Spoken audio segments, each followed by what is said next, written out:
why should I invest in Tesla rather than Mercedes-Benz? Well, I actually rarely try to convince anyone to invest in Tesla. Say that autonomy is an insanely fundamental breakthrough, and no one is even close to Tesla for solving generalized autonomy or generalized self-driving vehicles. No one's even close. 이렇게 일론 머스크는 테슬라의 자율주행에 대해 자신합니다.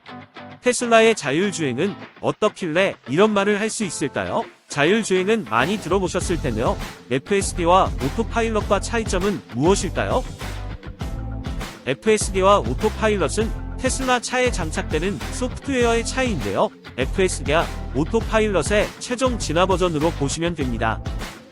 먼저 오토파일럿은 크루즈 컨트롤과 오토 스티어 기능을 탑재하는데요. 크루즈 컨트롤은 차량의 속도를 주변 교통의 속도와 일치시키며 오토 스티어는 도로의 차선 내에서 조향을 지원하는 기능입니다. FSD란 풀 셀프 드라이빙의 약자입니다. 번역하자면 완전 자율주행이 되겠네요. FSD는 차량이 최소한의 운전자 개입으로 거의 모든 곳에서 스스로 운전할 수 있게 하는 기능입니다.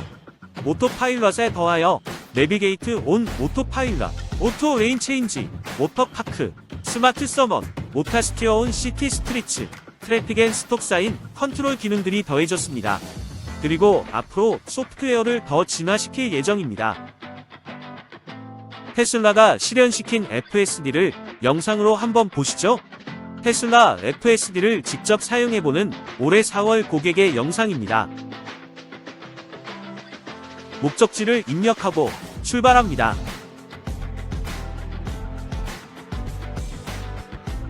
차가 주차되어 있는 상태에서부터 부드럽게 출발합니다. 교차로에서도 다른 차와 보행자를 이식하여 어렵지 않게 우회전을 하고 신호등이 없는 사거리에서도 적절히 빠져나옵니다. 심지어는 도로공사도 인식하여 안전하게 주행하는군요. 테슬라뿐만 아니라 자율주행차의 높은 가치 때문에 여러 기업에서는 막대한 투자를 하며 자율주행차를 개발하기 위해 노력하고 있습니다. 하지만 그 결과는 썩 좋지 못한데요. 포드, 벤츠, 현대, 심지어는 애플까지도 자율주행 사업을 중단했습니다. 제대로 된 자율주행차를 내놓지도 못하고 포기한 셈이죠. 자동차에서는 뒤지지 않는 GM에서도 자율주행 택시를 내놓았었습니다. GM 크루즈입니다. 하지만 지난해 10월 미국 캘리포니아에서 무인 크루즈 택시가 소프트웨어 결함으로 보행자를 치고 나서 이후 6m가량 끌고 가 심각한 부상을 입히는 사고를 일으킨 뒤 운행이 중단되었고, 이후 캘리포니아 당국은 크루즈의 운행을 중지시켰습니다. 완전 자율주행은 이렇게나 어렵습니다. 그렇다면 타사는 애를 먹고 있는 완전 자율주행에 있어서 어떻게 테슬라는 앞서 나갈 수 있었을까요? 테슬라만의 FSD를 만들 수 있었던 비결은 무엇일까요? 테슬라는 연결을 통해 네트워크를 만들고 이 네트워크가 창출하는 가치를 활용했기 때문에 자율주행 자동차 분야의 선두주자가 될 수 있었습니다. 이 네트워크의 관점을 테슬라는 자율주행에 실제로 어떻게 적용시켰을까요? 자율주행 자동차를 만든다는 것은 결국 인간을 대신해 도로의 상황을 판단하고 자동차를 제어하는 인공지능을 개발하는 것을 의미합니다. 이러한 인공지능을 개발하기 위해서는 사람이 경험을 통해 운전을 배우듯 주행 데이터를 바탕으로 인공지능에게 운전을 학습시키는 과정이 필요합니다. 테슬라는 자신의 고객들이 운전하는 각각의 차량들을 연결하여 네트워크를 만들고 해당 네트워크에서 클린 러닝이라는 새로운 가치를 만들어내며 이를 효율적으로 수행합니다. 테슬라의 클린 러닝이 어떻게 이루어져 새로운 가치를 만들고 있으며 이 클린 러닝이 다른 자율주행 자동차와는 어떠한 차이점이 있는지 알아보겠습니다.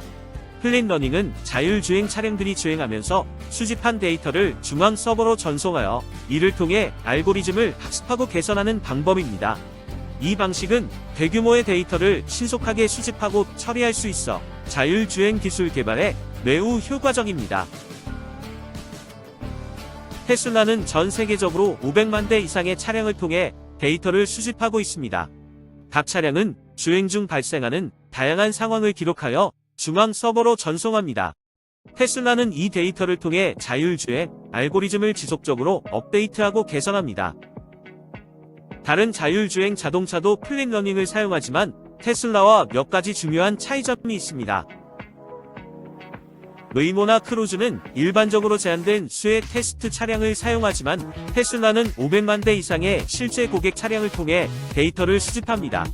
이로 인해 테슬라는 훨씬 더 많은 양의 데이터를 수집할 수 있습니다. 이 방식을 통해 테슬라는 빠르게 변화하는 도로 환경에 대응할 수 있습니다. 소프트웨어 업데이트를 통해 새로운 학습 내용을 즉시 모든 차량에 적용할 수 있기 때문입니다. 테슬라의 플랫러닝은 또한 다양한 도로, 환경과 날씨 조건에서 학습할 수 있는 장점이 있습니다. 이는 다른 자율주행 시스템이 제한된 환경에서만 테스트되는 것과는 대조적입니다. 예를 들어 테슬라는 눈, 비, 안개 등 다양한 날씨 상황에서 데이터를 수집하고 학습하여 더 포괄적인 자율주행 능력을 갖추고 있습니다. 또한 테슬라는 라이다 대신 카메라 기반의 비전 시스템을 사용합니다. 이는 비용 절감과 더 나은 확장성을 가능하게 하며 실제 인간의 시각적 인지 방식을 모방하여 보다 자연스러운 운전을 구현합니다. 이러한 테슬라의 플랫러닝이 가능했던 이유는 바로 데이터 엔진이 있었기 때문입니다. 테슬라의 데이터 엔진은 전 테슬라 AI X 디렉터인 안드리 카르파시의 말을 빌리자면 반복적으로 데이터를 얻고 새로 학습시키고 평가하고 그걸 다시 활용하여 데이터 소스를 늘리는 과정입니다. 이런 데이터 엔진을 통해 테슬라는 단순히 자동차 제조사가 아니라 AI 기업이 될 수 있었는데요. 그건 바로 AI에서 가장 중요한 대량의 깨끗하고 다양한 데이터를 확보할 수 있었기 때문입니다. 앞서 살펴본 플랫러닝이 대규모 데이터 확보를 위한 핵심이라면 데이터 엔진은 그렇게 확보한 데이터의 지속적 학습과 평가를 통해 깨끗하고 다양한 데이터를 확보하는 핵심 기술입니다. 그럼 어떻게 데이터 엔진은 테슬라의 플랫러닝을 가능하게 할까요? 먼저 학습을 위해 가공된 데이터를 바탕으로 가중치를 조정하여 신경망을 학습시킵니다. 다음으로 학습 후 개선된 인공지능 소프트웨어를 차량에 업데이트하고 이때 주행 중 학습되지 못한 상황이 발생해 인공지능의 판단에 오류가 생겨 운전자가 개입한 상황이 발생하면 이를 오류로 인식합니다. 그 다음 해당 상황을 학습하기 위해 데이터를 학습 플랫폼에 전달합니다. 그리고 학습되지 못한 유사한 상황에 대한 데이터를 각 차량에 요청하여 학습을 위한 충분한 양의 데이터를 확보한 후 학습을 위해 데이터를 가공하게 됩니다. 이렇게 정제된 데이터가 다시 1번 과정의 신경망 학습에 활용되어 전 과정이 계속 반복되는 피드백 루프를 거쳐 자율주행 인공지능을 고도화하게 되는 것이죠. 지금부터는 데이터 엔진의 작동 사례를 살펴보겠습니다. 테슬라 한 대가 우회전을 하려는 그림과 같은 상황을 가정해보죠. 오른쪽에 이상하게 주차되어 있고 아무도 타고 있지 않은 경차가 보입니다. 그러나 오토파일럿은 이 주차한 차를 정차한 차라고 생각해서 속도를 낮춥니다. 이렇게 잘못된 판단을 내리면 데이터 엔진은 잘못된 예측을 식별하고 아래 보이는 오버라이드에서 스탑트 트래픽이 아닌 파크트로 데이터 라벨을 수정하고 이 영상 클립을 평가용 데이터셋으로 분류하게 됩니다. 사실 아까 본 케이스와 같은 상황은 다른 데이터에서도 비슷하게 발생할 수 있습니다. 효과적인 문제 해결을 위해 데이터 엔진은 데이터 소싱 인프라 마이닝을 통해 비슷한 영상 수천 개를 요청하게 되고 자동 툴을 이용해서 이들 영상 역시 데이터 라벨을 파크트로 바꾸게 됩니다. 그런 다음 이처럼 기존 모델이 잘못 예측한 데이터들만 신경망 훈련셋에 추가하여 바뀐 레이블과 함께 신경망을 다시 학습시켜 신경망이 각 레이어별로 파라미터 가중치를 최적화시킵니다. 이런 식으로 중요 데이터를 업데이트하는 것만으로도 더 이상 정지 차량으로 인식하지 않고 주차되었다고 인식하게 됩니다. 이러한 주차와 정차 혼돈 문제의 경우 대략 14,000개의 영상 데이터를 업데이트하면 신경망이 그 의미를 완전히 이해하게 되어 이후에는 3차원 멀티캠 영상이든 사람이 수동으로 라벨한 데이터이든 자동 라벨 데이터든 시뮬레이션 데이터이든 상관없이 모두 적용되어 일명 이상하게 주차되어 있는 챌린지 케이스를 완전히 해결하게 됩니다. 이런 데이터 엔진은 결국 데이터 플라이를 구축하는 시스템이라고 볼 수 있습니다. 데이터 엔진은 예측이 틀린 데이터 포인트와 즉 가장 가치 있는 데이터 포인트를 찾아 라벨링을 하고 이를 통해 데이터 라벨이 실제 그라운드 트루스 라벨과 일치하도록 클리닝하는 과정을 거치게 됩니다. 자동 라벨링 시스템을 통해 신경망을 업데이트하기에 충분한 양의 다른 비슷한 데이터를 찾고 이들에 대한 라벨링을 실시합니다. 결국 이런 과정을 거쳐 오토파일럿은 롱테일 상황도 이해하고 대응할 수 있게 되는 것이죠. 데이터 엔진이 이제 왜 중요한지 아시겠나요? 데이터 엔진은 한마디로 개별 데이터를 데이터 네트워크로 각각의 부분들을 연결하는 구조를 만드는 일종의 데이터 그물망입니다. 그런 점에서 테슬라의 FSD 데이터 엔진은 인터넷에 비유될 수 있는데요. 인터넷이 없는 개별 컴퓨터는 정보를 저장하고 열람할 수 있을 뿐이지만 인터넷을 통해 서로 정보를 공유하고 새로운 네트워크 가치를 창출하는 것과 비슷한 거죠. 테슬라는 인터넷과 같은 데이터 그물망인 데이터 엔진을 통해 데이터들을 연결하고 새로운 네트워크 가치인 클린러닝을 실현할 수 있었습니다. 테슬라의 네트워크를 통해 테슬라의 자율주행은 더욱 강화되고 무한히 발전할 수 있습니다.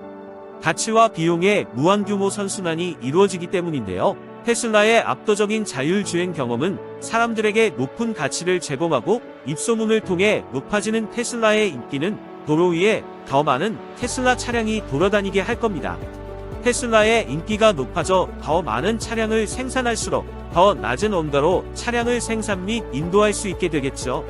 이런 무한 규모의 경제에 더해서 심지어 고객들 스스로의 입소문을 통해서라면 0에 가까운 한계 비용으로 무한한 수요도 창출할 수 있을 겁니다.